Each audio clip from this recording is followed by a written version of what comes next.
I know why Niagara, Arkansas no longer exists. By the time you read this, the town I'm currently sitting in will no longer exist. I'll no longer exist. I'll tell you its name. You can Google it or check the encyclopedia. Hell, you could get in your car and drive out here. I promise you won't find it. Let me tell you a little about who I am and why I'm here, and then you'll understand why you won't find it anymore.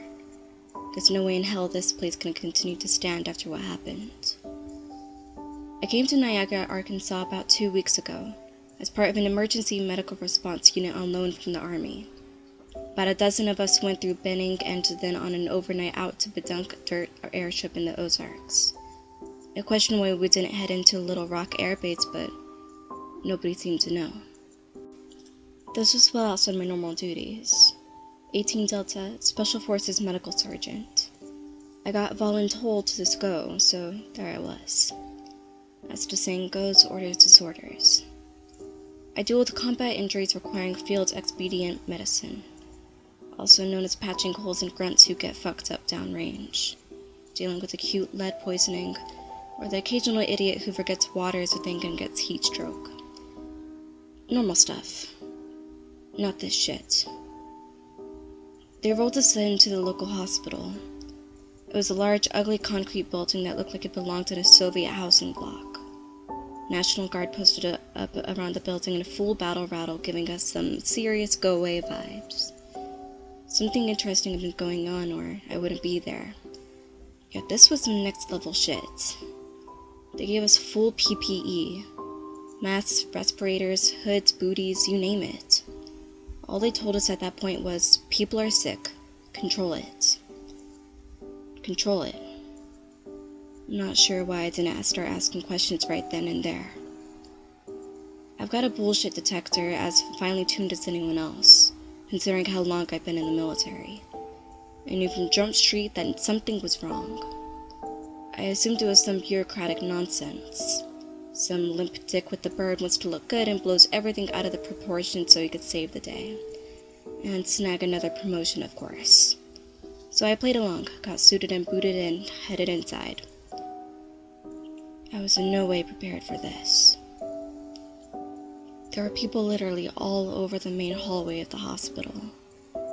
They were on cots, gurneys, blankets, sleeping bags, even on the counters. The entire population of the town had to be there. You couldn't move 2 feet without stepping on someone, which happened quite a bit since visibility is terrible with a hood and respirator, let me tell you. Have you ever seen something so disgusting that you could imagine it the smell without actually being able to smell it? These people were in bad shape. Dried crimson and brown bodily fluids on and around them. Thick, chunky yellow vomit smeared across their faces and chests. Their eyes the color of old mustard, something generally reserved for the extremely fucked. You could hear their labored, wheezing breaths, stick with mucus and fluid, even though over the loud ventilation is swishing the Tycum suits. If there was a place that needed to be lit up in nukes from an orbit, it was this hospital. These were some messed up people. I immediately asked the next man up the chain what in the holy fuck was going on. All he would tell me was that this was a sensitive situation, and we needed to do exactly what they said. The look on his face told me to shut up and stop asking questions. So I did. I assumed this was some sort of super Ebola outbreak, maybe Class A airborne herp AIDS, because I've never seen something jack people up like this. It was unnatural. Our orders were simple. Avoid contact with fluids, don't take our SCBA, and report all bodies immediately. We were under no circumstances to handle the corpses. I couldn't tell if it was airborne or spread by fluid, so I decided to 100% follow these instructions to the letter. Anything to get my ass home safe. It immediately became a daily routine. We checked on the patients, cleaned them up as best we could, took their vitals and tried to get them fluids. This wasn't medical care. It was hospice bordering on abuse. None of them could eat anymore, and even getting the water down was an impossible task. We weren't administering any type of medication. I wasn't sure at the time they didn't have normal hazmat-trained nurses doing this. I didn't think too far into it because of 2 words: hazard pay. I know now it's a matter of security and keeping things deniable.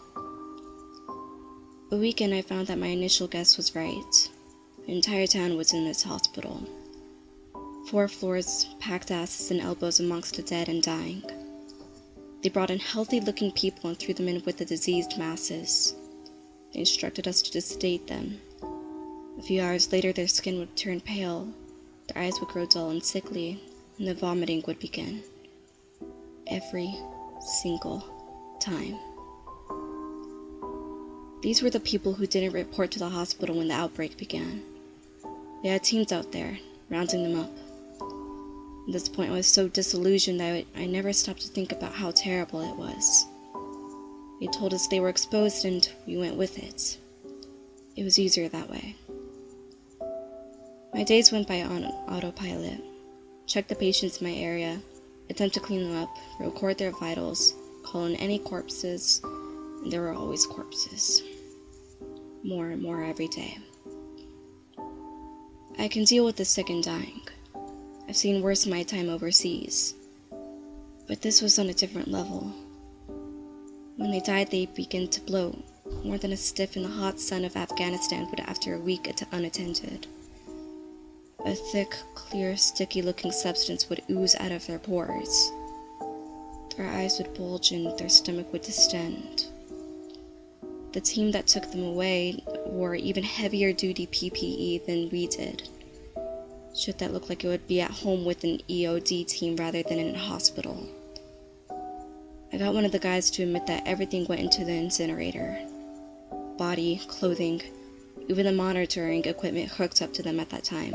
Whoosh, burned, gone. He joked that he didn't want to see the bodies in the furnace, because they popped. He told me that I wouldn't believe the shit that came out of them. I kept telling me he was joking anyway. Gallows humor. More and more people died as time went on. The ones that didn't likely wish they had. And I wish they had too. Nobody deserves to suffer like that. The days ticked past and we were down to a few dozen patients left, all contained in one wing of the first floor. If I had to guess, 90% of the town was dead inside the first 10 days. Everything was automatic now. Wake up, suit on, tape the seams, decon in, 12 hours in the ward, decon on out, undress, unwind, pass out. If you're forced to see this much devastation day in and day out, you become numb to it. I imagine that's how it happened. The people in my section wouldn't even take water anymore. They had been barely hanging on by a thread.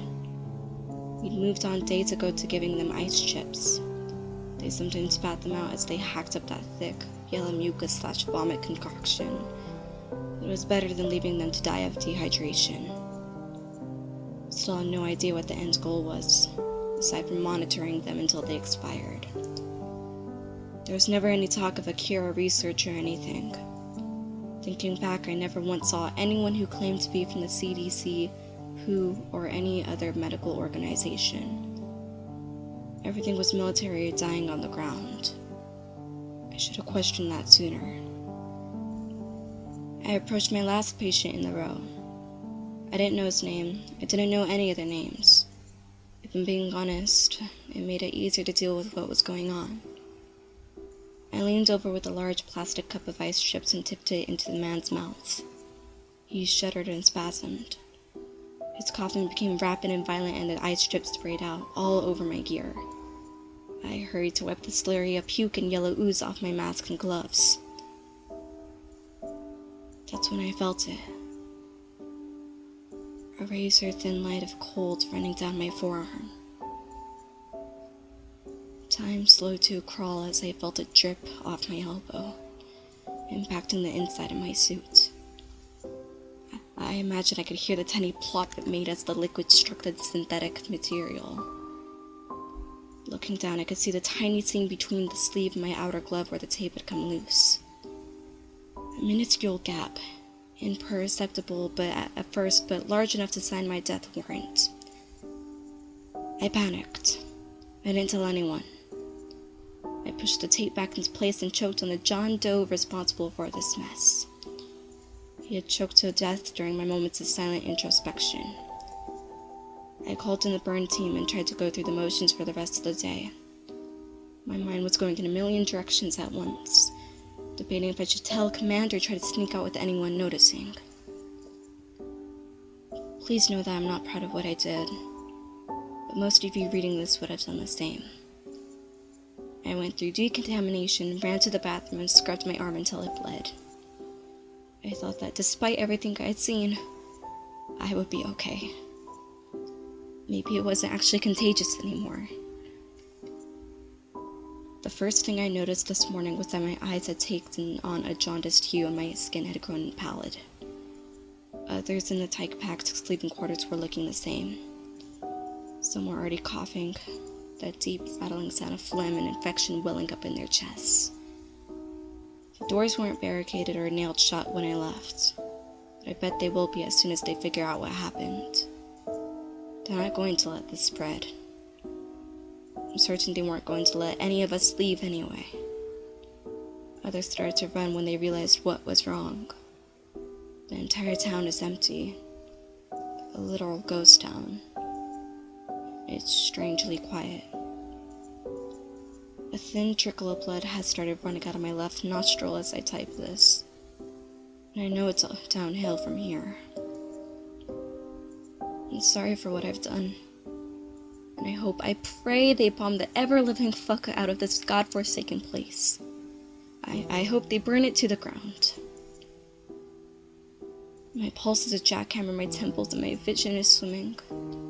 I can feel the pressure mounting behind my eyes. The first tickle of liquid fire is starting to creep into my lungs and throat. The hacking and vomiting can't be far behind. My breathing is becoming labored. If they don't wipe this place off the map, or if anyone gets out before they do, I won't be alive to see the damage I've caused. But please know that I wish I could take it all back. I hope deep in my heart that your death is quick and you don't live long enough to find out what this does. My exit strategy is an 185 grain infection to the frontal lobe. It'll be quick and painless compared to what everyone else here is about to go through. I don't want to find out what happens to the bodies if they're not burned immediately. Now that you know, go ahead. Google Niagara, Arkansas. See if it still exists. If it doesn't, maybe they were able to quarantine. And maybe you'll be okay.